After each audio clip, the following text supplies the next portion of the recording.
Hello, good afternoon, and it's good to have you once again on the program, The Territory. It's current affairs, and of course, it tells the stories of the indigenous people of the FCT across the 6 area councils. Well, we have a whole lot lined up for your viewing pleasure today. Do stay with us. I am Serafina Okon.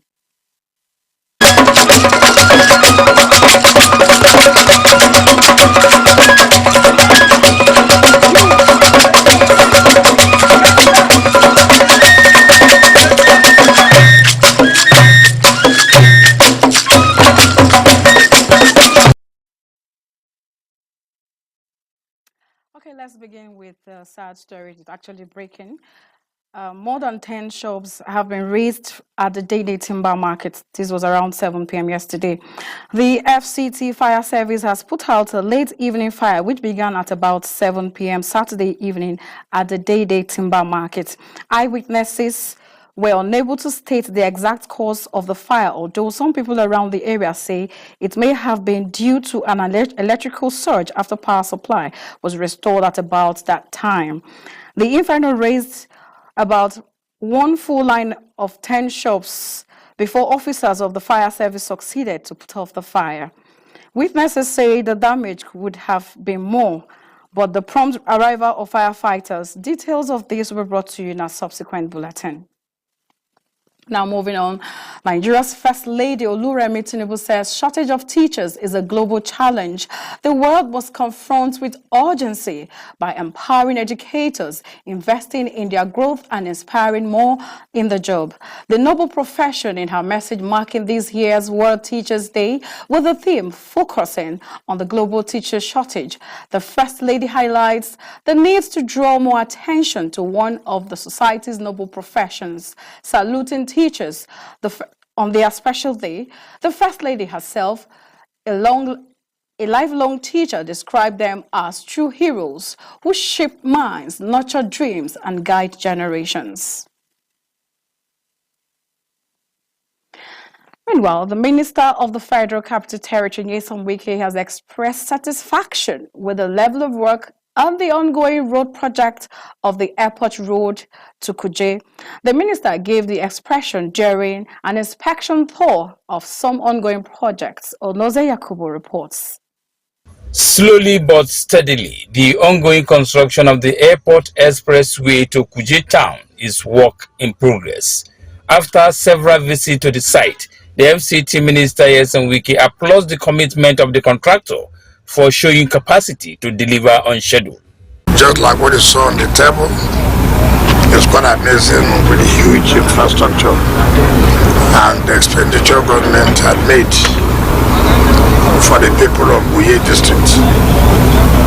Again, it is in line, it's in tandem with the New Hope agenda. The minister assures that the security architecture of the nation's capital has been improved upon, especially with the flag off of the Light Up Abuja project, while efforts have been put in place to ensure improved sanitary condition of the capital city. Light Up Abuja is not just to beautify the city, it's also to improve security.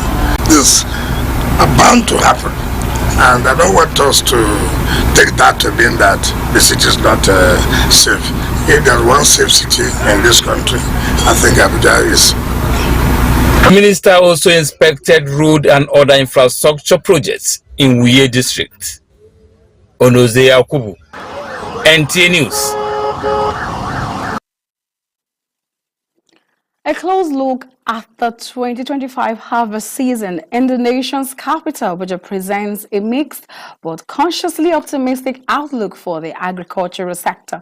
Findings indicate an easing of food inflation and an increase in food availability in some areas due to the harvest. Tessia Mary in this report looks at the 2025 harvest season despite the persistent and severe challenges including rainfall volume and high production costs. It's another harvest season in the FCT. And I traveled all the way to Buari in Yaupe community to see if the harvest is bumper or not. Marcus Yaupe and his entire household are out in the fields to harvest his maize, groundnut and soya beans.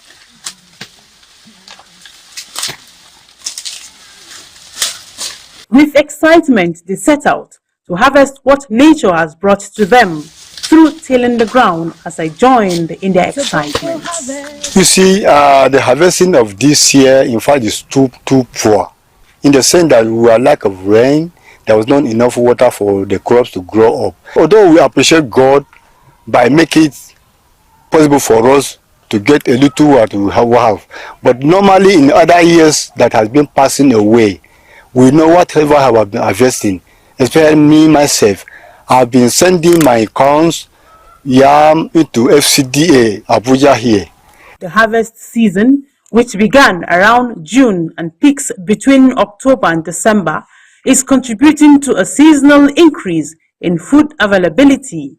Although Marcos and other farmers' association experienced shortage in rainfall, a general data of the year indicates that food inflation is dropping and the agricultural sector contributions to the gross domestic products is improving. Stakeholders say a lot more can be achieved with deliberate efforts. In Nigeria, God has blessed us with a vast land and a very potential land because we have about 66 million hectares of land in Nigeria. And we were able to utilize only 22 million out of that 66, which the other lands is unutilized, is just wasted.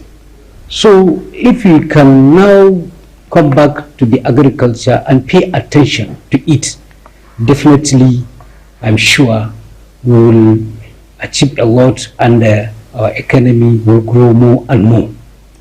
One major challenge on the lips of every farmer is the issue of insecurity on farmlands. Malam Mohammed Awolo Rilwan, a rice farmer in large scale, says Nigeria has the potential to produce rice not only for feeding but for exports. And we need almost between 10 to 12 million metric tons of rice. At one time, in around 2015, 2018, I think we consume almost at then almost $5 million rice daily in this country. I don't know what it is now because the population has increased. Also, the cost of food has gone up. We already have more than enough processing industries, believe me. Every grain of rice that is produced in Nigeria, even if it's 20 million tons, we have the processors in this country enough to process that rice. What well we know recently government has been talking on this improving agriculture, especially particularly giving attention to mechanization and other mechanization equipment and post-harvest equipment also, which is a very, very good start, sincerely. But how will the smallholder benefit from it? For Malam Ali and Nuhu, they are still attending to their rice farms. And as farmers, with optimism, they are hoping for a bumper harvest. This loan where government they give, I dey pray let God do your own. Let government may give me the loan me too.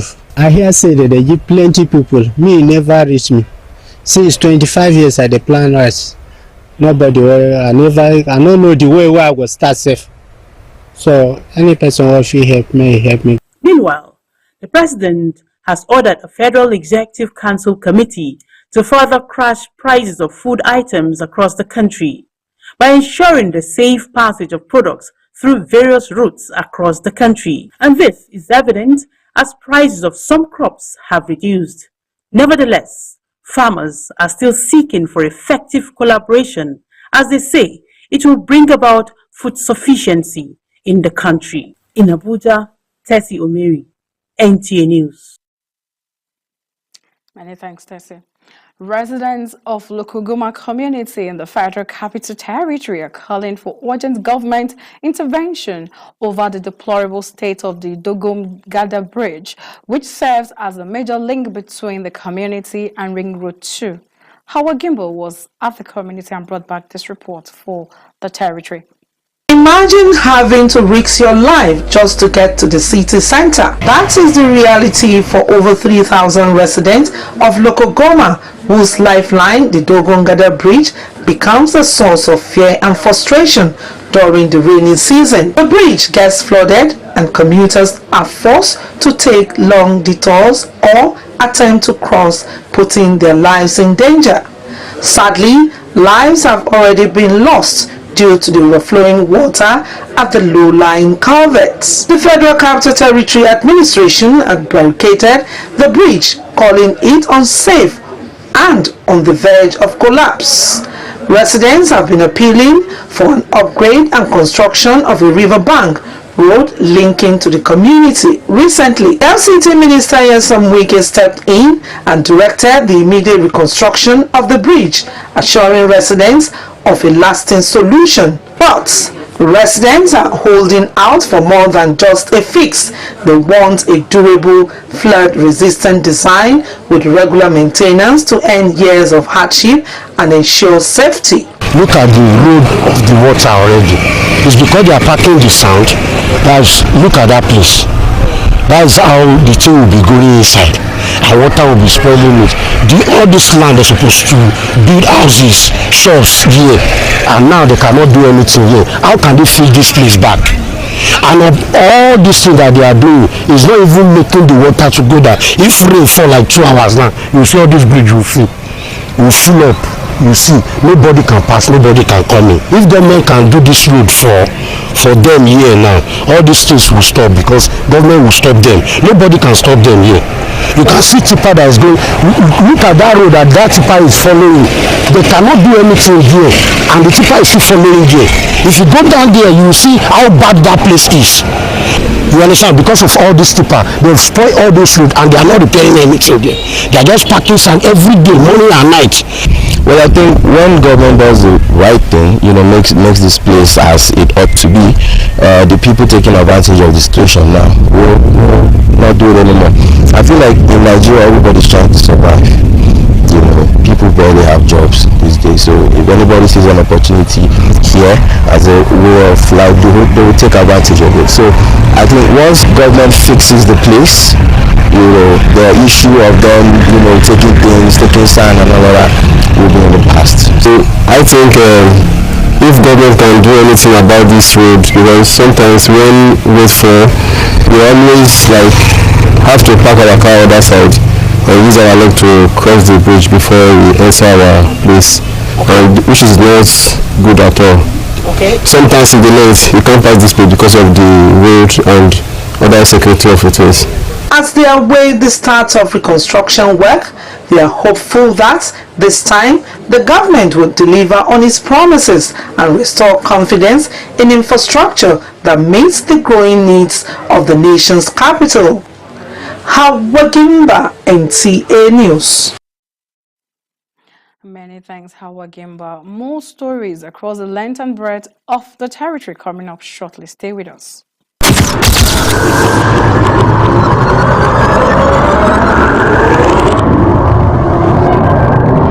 Good evening, glad to have you join us. Thanks for joining us on Weekly News Wrap. Thank you very much for having me. And it is on that note we welcome you to today's edition of the program. I will celebrate creativity, lasting impressions. There's no book stating that this is the role for men.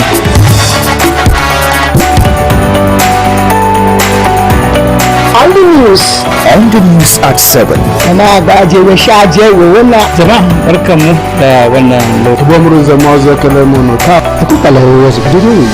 Unity Station, NTA Channel 5, Abuja. Would say have a lovely day.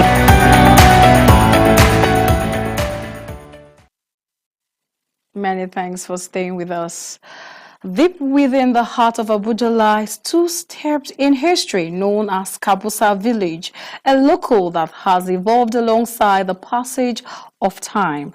Shamsuddin Usman visited Sakabusai Palace to provide concise accounts on Kabusa village's history, highlights how development has transformed from the colonial era to the present day.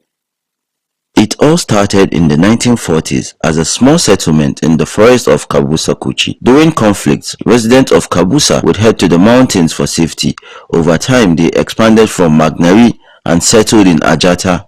But sadly, disease outbreaks hit them hard and many children lost their lives. This broke up families and Kabusa was divided into smaller sections called Anguas. Thankfully, they eventually came back together and reformed as one village stretching almost a kilometer from Budui to Tesha. Kabusa has been known by different names over the years, names such as Waitapek, Kabusape, Dukupi, and Madari. And it's not just Kabusa. Communities like Pazama are part of its story too. What's interesting is how leadership works in Kabusa. They have this system of alternating succession between two ruling houses where the title is passed down through inheritance. His Royal Highness Chief Samuel Ebo, the Dakachi of Kabusa, is from the Dagbayi lineage. He took over the chieftaincy after his elder brother, Mr. Yohana Koche, passed away. His brother was a game changer for Kabusa, instrumental in its development and even established the Hakimi title. The history of Kabusa village, I can only talk based on my understanding, not far from back from. Kabusa is a settlement that happened to be, I can say before 1940, Kabusa existed. Kabusa has been in some places like before. It started in the forest of Kabusa, where it is called Kabusa Kuchi. During when there were war within Nigeria, then our people go out from the forest to the mountains in order to protect themselves from those who were coming fighting against them. And to God be the glory, from the mountain we were able to settle at one place we call. Settlement was the same place where was the, let me say, rock side. From that place they come to a place called Magnari. That Magnari was a place where Kabusa was developed. Then from Magnari they come to a place called Ajata. That Ajata was a place where Kabusa developed to its fullest. According to the history, some strange diseases and sicknesses happened to fall onto the village as of that time, which a lot of children were dying. Then the people generally decided to make a shift from Data Ajata. Data Ajata was the place where this village we are seeing today splitted into about 5 anguas. All of them, except those who knows them, they have all merged together. If you start from Budui down to Tasha, it's about nearly a kilometer because it's a vast place that is going far now. But I want to tell you that if you come to Kabusa, you think it's only a particular place, but it's made up of 6 anguas which are already merged together. Now Chief Samuel is leading the way, while the other royal house is gearing up to choose their next leader. Today, Kabusa village is a remarkable example of resilience, unity, and cultural continuity. From its humble beginnings as a forest settlement to its current status as a thriving community in Abuja, Kabusa's history reflects the region's evolution. It is a village that is rooted in tradition, yet moving forward. In Abuja, Shamsuddin Usman, NTA News. Now, still with Kabusa community.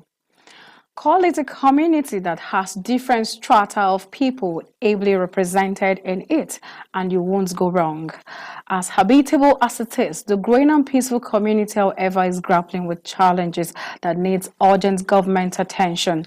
Talib Amole recently visited Kabusa, a suburb in the FCT, and brought back this report. Kabusa is a community surrounded by government and residential buildings and is also occupied by peasant and low-income workers.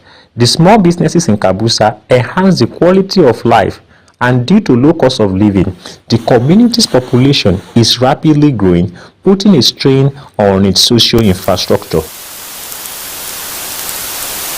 We need when the government to help you for this road.